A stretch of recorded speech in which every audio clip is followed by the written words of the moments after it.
Salut à vous. Aujourd'hui j'avais envie de vous partager une petite réflexion sur ce qu'on appelle la violence éducative ordinaire. Je ne sais pas si ça vous dit quelque chose.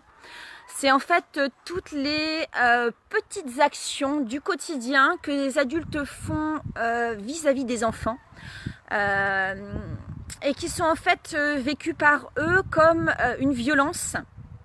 Alors effectivement, c'est pas la violence comme on appelle classiquement, c'est-à-dire la violence, je te tape, je te donne des gifles, tout ça, mais c'est en fait toutes ces petites choses qui sont faites au quotidien, qu'on distille dans l'esprit des enfants, qu'on leur fait même accepter par habitude. Voilà, donc je vais vous donner quelques exemples. En fait, j'ai mis ma plus jeune fille au centre aéré. Voilà, mes enfants étant instruits en famille, ils sont tout le temps avec moi, donc j'avais besoin de souffler. Et à bientôt 5 ans, elle a beaucoup de demandes. Donc je me suis dit, bon, l'école, on a essayé, ça lui va pas, ça me va pas non plus, mais le centre aéré, c'est pas mal. Donc je l'ai amenée au centre aéré du village. Alors, pour elle, ça va bien se passer parce que même s'il y a des soucis, je serai là pour pour intervenir auprès de l'adulte référent. Je serai là pour réajuster en direct ou avec elle. Mais j'ai pu, la première fois que je l'ai accompagnée, en fait, je suis restée 1 heure ou 2 à l'extérieur de la salle pendant qu'elle faisait l'activité. Et j'ai pu observer ce qui se passait dans la cour.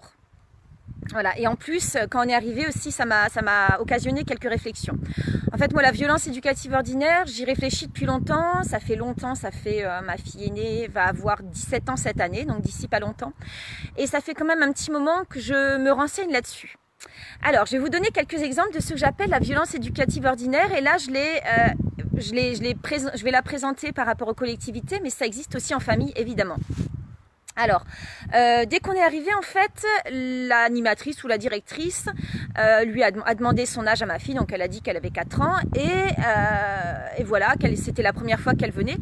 Donc du coup, ce qu'elle a fait, c'est qu'elle a claqué dans ses mains, et il y avait des enfants qui jouaient dans la cour, et elle a dit « Les maternelles, venez ici tout de suite, allez, venez !»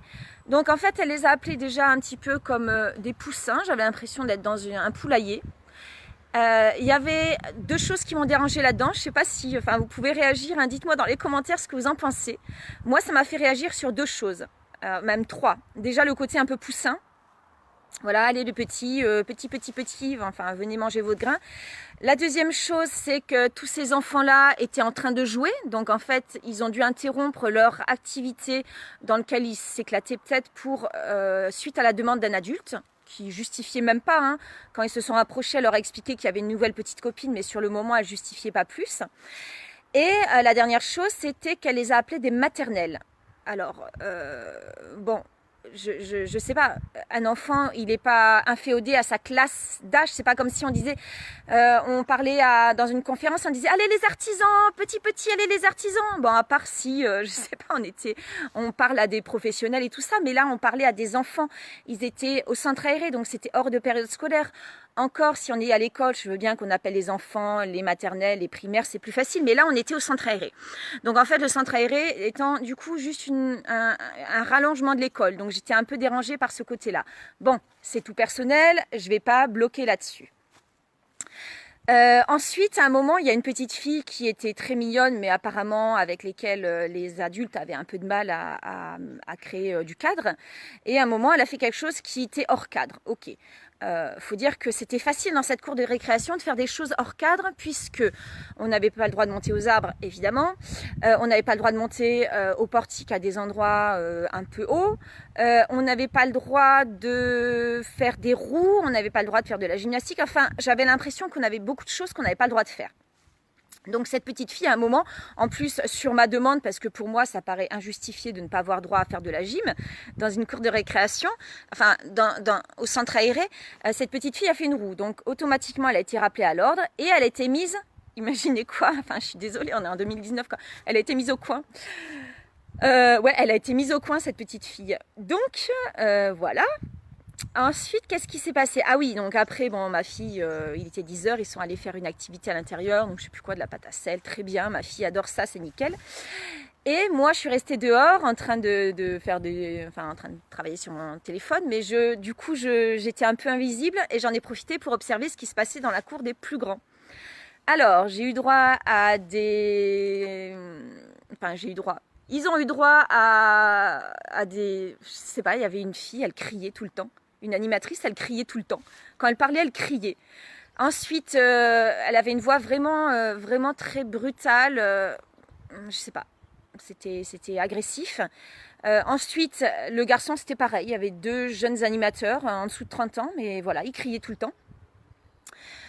Qu'est-ce qu'ils ont fait d'autre? Ah, c'était impressionnant. Je sais pas, c'était d'une violence cette cour de récréation. Évidemment, quand ils parlaient aux enfants, ils regardaient de haut. Je crois qu'à un moment, il y en a même un qui a fait une petite crise d'adultisme, qui a dû dire ouais, c'est bon, toi t'es un enfant, tu m'obéis. Voilà. Je sais pas, dites-moi dans les commentaires hein, si... Bonjour Gaëlle, je te vois regarder, donc dites-moi ce que ça vous fait quand vous entendez tout ça. Alors, j'ai pas pris des notes, en plus c'était il y a 2 semaines, donc du coup c'est un peu moins chaud, mais j'avais quand même envie de partager ça avec vous. Qu'est-ce que ça vous fait quand vous entendez des adultes s'adresser à des enfants comme ça? À aucun moment il y en a un qui s'est agenouillé, tu vois, juste tu t'agenouilles et tu parles à un enfant, hop, et ça évite que tu le regardes de ton 1m80 ou même de ton 1m60. Quand ils jouaient à un jeu, fallait respecter les règles, sinon t'étais évacué. C'était que des jeux non coopératifs, c'était que des jeux où fallait gagner, des jeux de ballon où fallait gagner. Moi, je sais pas, ça me fait dire qu'on est en 2019 et que j'ai l'impression qu'on est encore au Moyen-Âge parfois. Alors, deux choses. Je suis allée voir hier. Du coup, c'est ça aussi qui me donne envie de faire les vidéos. Je suis allée voir hier le compte rendu, enfin comment ils appellent ça, le projet de... le projet... Bon bref, leur projet quoi, le projet de l'association. Donc, éducation à l'environnement, ok, il n'y a pas un brin d'arbre, on n'a pas le droit de monter aux arbres, ils sortent jamais, c'est une cour bétonnée. Ouais, ok, je pense que je vais en discuter avec la directrice parce qu'il y a un truc qui me pose problème. Et après, communication bienveillante. Ah oui, ils ont réussi à mettre bienveillance, hein, bienveillance éducative. Alors là, franchement, pareil, hein, je vais quand même leur expliquer que la bienveillance éducative, ça s'apprend. Que apparemment dans le BAFA, enfin je confirme, hein, moi j'ai passé mon BAFA il y a longtemps, à aucun moment quasiment on aborde de la psychologie de l'enfant, ou la physiologie même, à sûrement aucun moment on aborde tout ce qui est technique et outils de bienveillance éducative.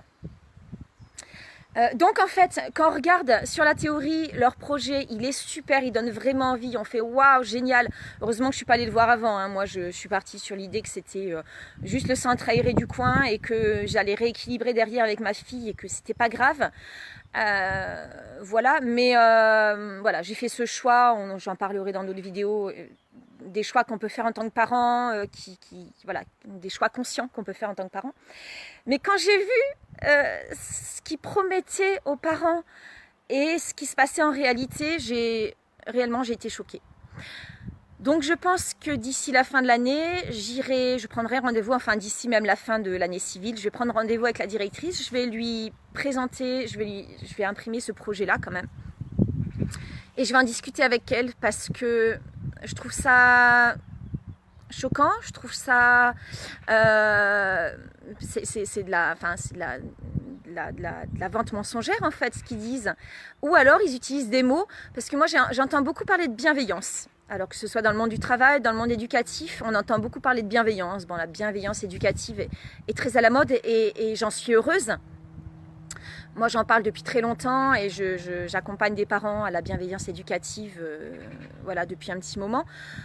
Donc c'est chouette. Dans le monde du travail, moi j'ai vécu une séance de bienveillance qui était tellement violente que je suis devenue un petit peu allergique au terme bienveillance. Donc dans cette présentation du travail de l'association qui gère le centre aéré, le centre de loisirs, il y avait donc le mot bienveillance. Moi je vais quand même lui signaler ce que veut dire la bienveillance. Et je vais lui parler aussi de ce qu'on appelle la VEO, c'est-à-dire la violence éducative ordinaire. Parce que je pense qu'en tant que directrice d'une association qui prône la bienveillance, ça serait bien de former son équipe à la bienveillance éducative, vraiment. Voilà, bah écoutez, j'espère que ça va avancer tout ça. En tout cas, moi, je vais tout faire pour. Et voilà, bah écoutez, je vous ferai des petites vidéos par la suite, d'autres petites vidéos pour parler de ça, parce que Ça me touche beaucoup. Voilà, je vous fais des bisous. À tout bientôt.